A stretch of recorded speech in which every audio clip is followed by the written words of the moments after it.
ทิ่นทางอัมภัยส่วนไทยสร้างความดีงา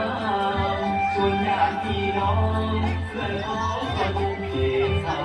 สร้างบุญให้ดีสุขล้ำจนสายบุญธรรมด้วยควา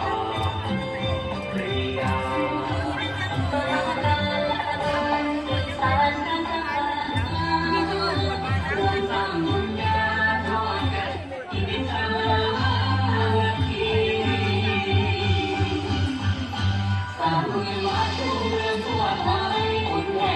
ต้องใจรวมกันจะกินและทา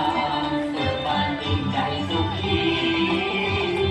สามัคคีคือพลังเพียงหนึ่งครั้งในหนึ่งปีแต่เป็นปีเขามีเพียงคนมากมายบุญพลานำมาชีวิตคนความมิตรให้เรามีสิทธิ์ของใจ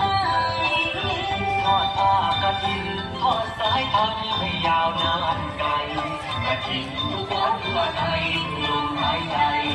ของผู้ภาษา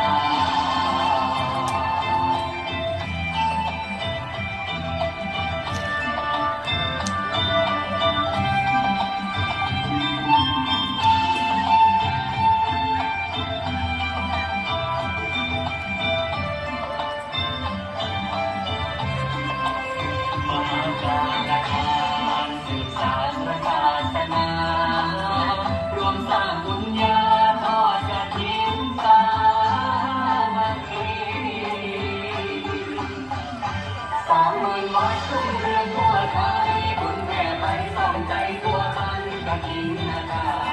เปิดบ้านเป็นใจสุขีสามัคคีคือพลังเพียงหนึ่งครั้งในหนึ่งปีแต่คนมีเขามีเพียงคนมากมายตื่นสุดใจห่วงสงที่นั้นสาวหมื่นวันครึ่งเรื่องทั่วไทยเป็นศูนย์รวมได้ให้ใจของเราสุขสัน